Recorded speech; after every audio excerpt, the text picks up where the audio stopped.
কেউ কেউ বলছে দেশের জিডিপিতে বাউলদের কোনো অবদান আছে কিনা, জ্ঞান বিজ্ঞান প্রযুক্তিতে ওদের কোনো অবদান আছে কিনা।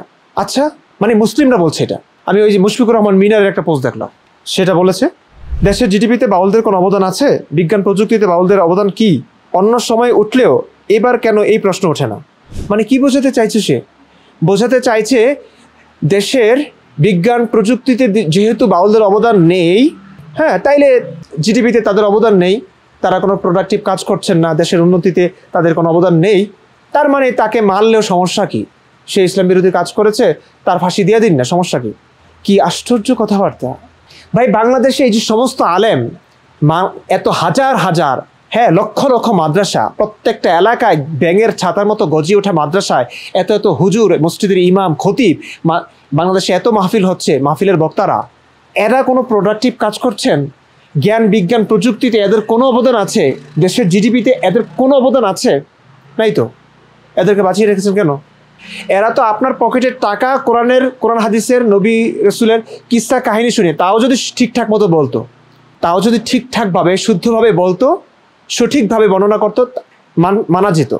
কিন্তু তারা তাদের স্বার্থে ইসলামের অসভ্য বিধানগুলোকে সভ্য করে উপস্থাপন করে আপনাদের পকেটের টাকা, দেশের জনগণের পকেটের টাকা তাদের পকেটে নিচ্ছেন, তাদের পকেট ভারী করছেন। এরা কোনো প্রোডাক্টিভ কাজ করছেন? কোনো সৃজনশীল কর্ম করছেন না তো। দেশের উন্নতিতে বিজ্ঞান প্রযুক্তিতে কোনো অবদান কি এদের আছে? নাই তো। তাহলে মাদ্রাসাগুলো বন্ধ করে দিন। বরং এরা ধর্মের নাম করে যা করছে, প্রত্যেকটা সেক্টরে প্রত্যেকটা কাজে ওরা ঝামেলা করছে, হায়নার মতো ঝাঁপিয়ে পড়ছে। কথা বলার কারণে একটা মানুষের উপর ঝাঁপিয়ে পড়তে হবে কেন? মানে কি বলবো, একদম হতাশ হয়ে যাচ্ছি, একদম নিরাশ হয়ে যাচ্ছি ভাই। হিপোক্রিসি বাদ দিন না, কপটতা বন্ধ করে আপনি সঠিক সুন্দর কথাটা বলুন, সত্য কথাটা বলতে সাহস করুন। বাংলাদেশে বহু মুক্তমনা আছে, বহু মানুষ আছেন, জ্ঞানীগুণী মানুষ আছেন, যারা অন্তত ইসলামের ভাওতাবাজি বুঝতে পেরেছেন। ইসলাম, কোরআন হাদিস যে অসভ্যতায় ভরপুর, অমানবিক অনেক বিধান আছে এবং সহিংসতা আছে, বর্বরতা আছে, অযৌক্তিক স্ববিরোধী হাজার কথাবার্তা আছে, সেগুলো তারা বুঝেন বলেই তারা ইসলামটাকে বিশ্বাস করেন না, ইসলামের বিধি বিধানগুলো তারা মানছেন না, তারা ইসলামে বিশ্বাসী না। কিন্তু এই কথাগুলো তো তারা বলতে পারছেন না, ভয় পাচ্ছেন। আপনারা কতদিন আর ভয় পাবেন? কতদিন আর সঠিক কথাটা বলতে না পেরে আপনারা ঘুরিয়ে পেঁচিয়ে হিপোক্রিসি শুরু করবেন? ইসলামকে ঠিক রাখবেন না, ইসলাম আল্লাহ ভালো, সবকিছুর প্রতি ভালোবাসা আছে, আবার ওদিক দিয়া আপনাদের ভালো কথাগুলো, সভ্য কথাগুলো আপনারা বলবেন, গান বাজনাকেও সাপোর্ট করবেন, ইসলাম থেকে পারমিশন নেবেন, ইসলামীকরণ করবার চেষ্টা করবেন। এটা হবে না। লাখ লাখ মুক্তমনা আছেন, সবাই যদি এক বাক্যে এক সুরে একই কথা বলা শুরু করেন যে ধর্ম সংস্কার হোক, কোরআন সংস্কার হোক, বা কোরআন সত্যিকার অর্থে আল্লাহর গ্রন্থ কিনা, এর সঙ্গে মহাবিশ্বের সৃষ্টিকর্তার কোনো সম্পর্ক আছে কিনা, এটা নিয়ে গবেষণা হোক, তাইলে ধর্ম ওই 5-6 বছরই শেষ হয়ে যায়। বড় বড় আলেমদের সঙ্গে আমাদেরকে বসানোর চেষ্টা করুন, রাষ্ট্রীয়ভাবে ডিবেট হোক, কোরআন হাদিস নিয়ে সমালোচনা হোক, এটার একটা ব্যবস্থা করুন। তখনই মানুষ বুঝবে কোরআন আসলেই সভ্য পৃথিবীর সঙ্গে যায় কিনা, বাংলাদেশের সংবিধানের সঙ্গে যায় কিনা, বাংলাদেশের সভ্য মানুষদের সঙ্গে এই কোরআনের বিধানগুলো কোনো সামঞ্জস্যতা আছে কিনা। তখন মানুষ বুঝবে। একতরফা কথা শুনলে তো, আলেমদের কাছ থেকে শুনলে তো কিচ্ছু হবে না। ওরা তো ওদের মতো করে উপস্থাপন করছে। আপনারা সবাই এক বাক্যে এক সুরে মূল কথাটা বলুন।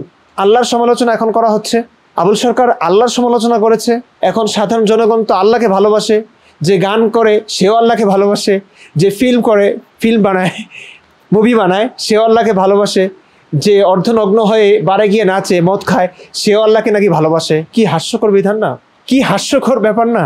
এখন মারা খাচ্ছে ওই যে যারা সৎ মানুষ, যারা কোরআন হাদিস বুঝে সমালোচনা করছে না পেরে, তারা মারা খাচ্ছে। কোরআন হাদিসকে মেনে, আল্লাহ নবীকে মেনে সব আকাম কুকাম করছে, তারা কিন্তু ঠিকই সুন্দরভাবে বেঁচে আছে, তাদের উপর আক্রমণ হচ্ছে না। হবে, বাংলাদেশ ক্ষমতায় আসলে, ইসলামী দল ক্ষমতা আসলে হবে, কিন্তু এরাও পারবে না।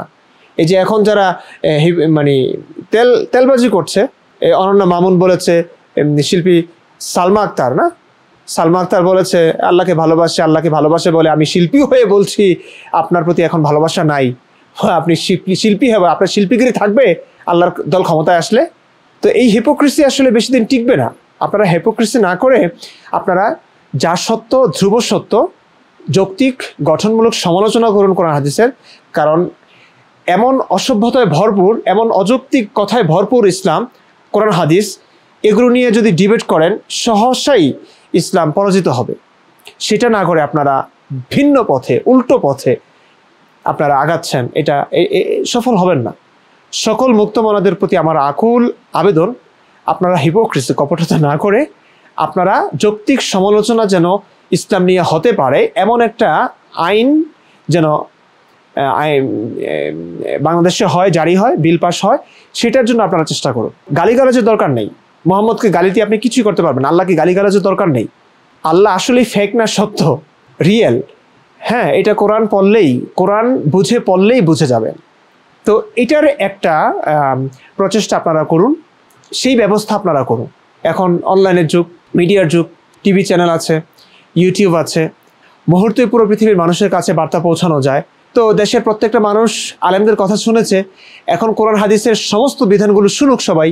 আসলেই কোরআন সত্য না মিথ্যা, আসলেই কোরআন আল্লাহর পক্ষ থেকে সত্য না মিথ্যা, সত্যিকার অর্থেই কোরআন আল্লাহর গ্রন্থ কিনা, এগুলো নিয়ে যৌক্তিক গঠনমূলক সমালোচনা হোক না, এটার ব্যবস্থা করুন না। তখন দেখবেন যে আপনারা গান, যারা ভালোবাসেন গান করতে পারবেন, নারীদের অধিকার নিয়ে কথা বলতে পারবেন, প্রত্যেকটা সেক্টরে আপনারা আপনভাবেই যথাযথভাবে আপনারা কাজ করতে পারবেন। আর যদি এটা না করেন, ঘুরিয়ে ফিরিয়ে এই যে এখন যেটা করছেন, কোনোভাবেই পারবেন না। সবাই মারা খাবেন, এটা মনে রাখবেন, সবাই মারা খাবেন। ভালো থাকুন, সুস্থ থাকুন।